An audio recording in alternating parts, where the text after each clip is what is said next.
এভাবেই গাজা অভিমুখী সহায়তাবাহী গ্লোবাল সামুদ ফ্লোটিলার জাহাজ ফ্লোরিডায় বন্দুক তাক করে ঢুকে পড়ে ইসরায়েলি বাহিনী। গোটা জাহাজ নিয়ন্ত্রণে নিয়ে গ্রেপ্তার করে জাহাজে থাকা বিভিন্ন দেশের নাগরিকদের, যারা গাজায় ইসরায়েলি অবরোধ ভাঙতে এই নৌযাত্রা করেছিলেন।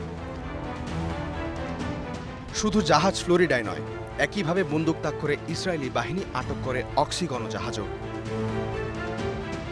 বহরে থাকা জাহাজ অল ইনকেও একইভাবে নিয়ন্ত্রণে নেয় দখলদার ইসরায়েলি বাহিনী। তবে এ যাত্রায় সর্বপ্রথম আলমা নামে একটি জাহাজ আটক করে ইসরায়েলি বাহিনী, তখন যেটির অবস্থান ছিল গাজা থেকে প্রায় ১৫০ কিলোমিটার দূরে। ফ্লোটিলা ট্রেকারের তথ্য মতে বাংলাদেশ সময় সকাল ১০টা পর্যন্ত আদ্রার, আরোরা, ফ্লোরিডা, কারমা, মোহাম্মদ ভার, মর্গানা সহ মোট ১৯টি জাহাজ আটক করা হয়।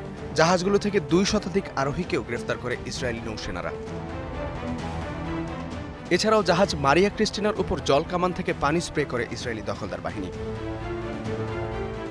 ফ্লোটিলার মুখপাত্র জানিয়েছেন, বাধা ও গ্রেফতারের মুখেও এগিয়ে যাচ্ছে নৌবহর। ইস্তেহাদুল মাহমুদ, স্টার নিউজ।